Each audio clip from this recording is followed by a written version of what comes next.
2. 경건주의.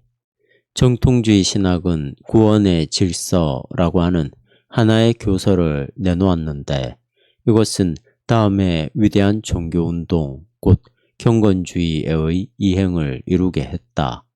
이 구원의 질서의 마지막 단계, 유니오 미스티카, 곧 신과의 신비적 합일이다. 루터에서 신과의 결합은 인의 신앙의 시작이었다.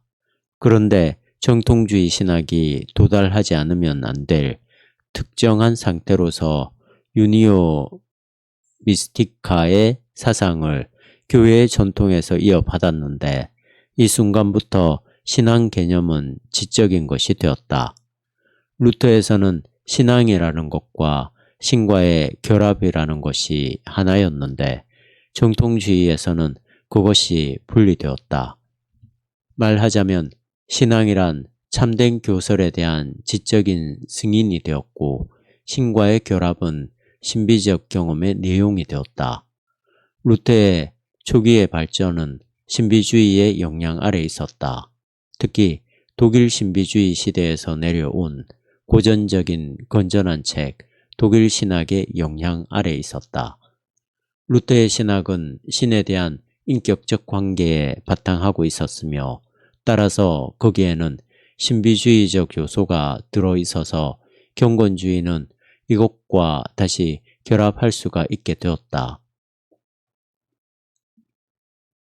정통주의는 오르도 살루티스의 교설에서도 마찬가지로 신비주의적인 요소를 내포하고 있었지만 근본적으로는 객관적인 신학적 체계와 교회적 체계를 제시했다. 경건주의는 이러한 정통주의 신학의 객관주의에 대한 종교적 주관성의 반동이었다. 그 신자들, 특히 그들 중 가장 위대한 인물이었던 필립 야곱 스페너는 젊은 루터를 계속 인용하면서 젊은 루터에게는 이미 경건주의의 모든 요소가 들어있다는 것을 지적했다. 스페너가 정통주의는 루터의 한 면만을 파악한 데 지나지 않았으며 루터의 다른 면은 교설의 객관적인 내용 때문에 억압되었다는 사실을 주장했는데 이것은 정당하다. 경건주의자는 또한 문화 전체에 커다란 영향을 주었다. 경건주의자는 사회의 윤리적 실천을 도모했던 최초의 사람들이었다. 그들은 할례에 처음으로 고아원을 세웠고 처음으로 전도 활동에 착수했다. 이와는 달리 정통주의자는 비그리스도적인 민족은 잃어버려진 민족으로서 구원을 받을 수 없다. 왜냐하면 사도들,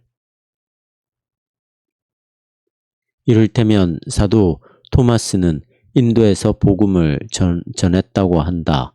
왜냐하면 사도들은 그들을 개종시키려고 시도했지만 거절당했기 때문이다 하고 주장했다. 따라서 새로운 전도는 무의미하다. 여기에 대해서 경건주의자는 모든 인간의 혼은 계심에 의해서 구원을 받을 수 있다고 믿었다. 그래서 이러한 신앙을 바탕으로 하여 그들은 외국의 전도 활동을 계획했다. 그들은 전도 활동에 의해서 세계사적 지평의 눈을 돌렸다. 진첸도로프나 웨슬리와 같은 사람은 미국에 관심을 가지고 있었다. 여기에 대해 정통주의자는 그들의 관심을 그들 자신의 영방교회에 제한했다. 그리고 성례전도 경건주의자들에 의해서 변경되었다. 그들은 종교개혁자들이 내버린 견신의 비적을 세례 성례전의 확증인 견신례로서 도입했다. 경건주의적 개혁은 일반적으로 말해서 세 가지 영역에 관계된 것이다. 신학, 교육, 윤리가 그것이다. 경건주의자에서 신학은 무엇보다도 먼저 실천적인 훈련이었다. 그들에 의하면 진정한 신학의 전제는 신앙이었다. 이것과 연관해서 서기가 강조되고 성서 연구가 조직신학을 대신했다.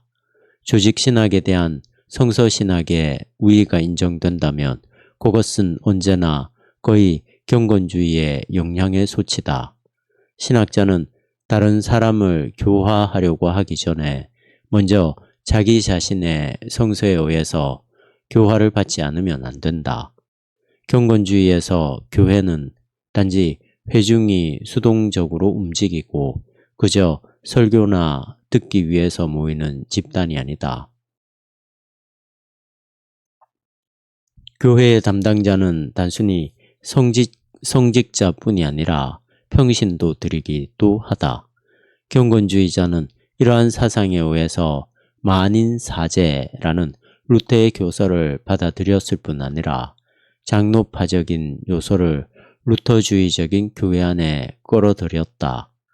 도덕은 17세기가 끝날 무렵에는 30년 전쟁의 결과 완전히 붕괴 상태에 있었다. 사람들은 난잡해져서 교양이 없는 상태가 되어 있었지만 정통주의적 교회는 이러한 공공한 상태를 개선하기 위해 아무런 노력도 기울이지 않았다.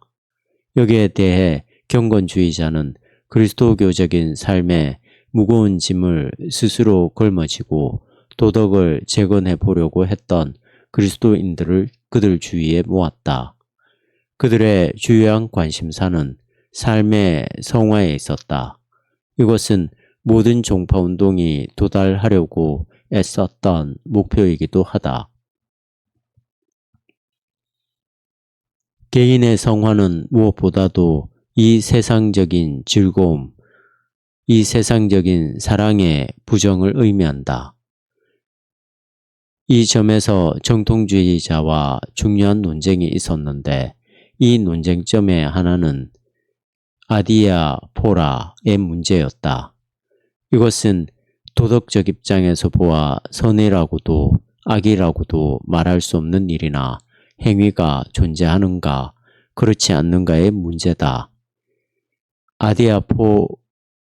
아디아포론이란 말은 아무런 차이가 없다는 것, 아무런 윤리적 증거도 없다는 것을 의미한다. 정통주의자의 견해는 그러한 아디아포라는 얼마든지 많이 있다고 주장했지만 경건주의자는 그것을 부정했다. 경건주의자는 이러한 일을 이 세상적인 만족이라고 해서 거부했다.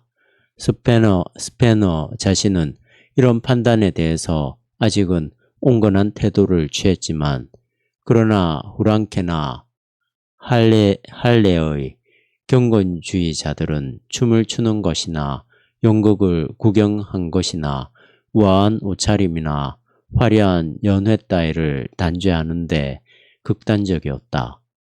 이와 함께 그들은 일상생활에서 천박하게 짓거리는 짓까지도 단죄했다.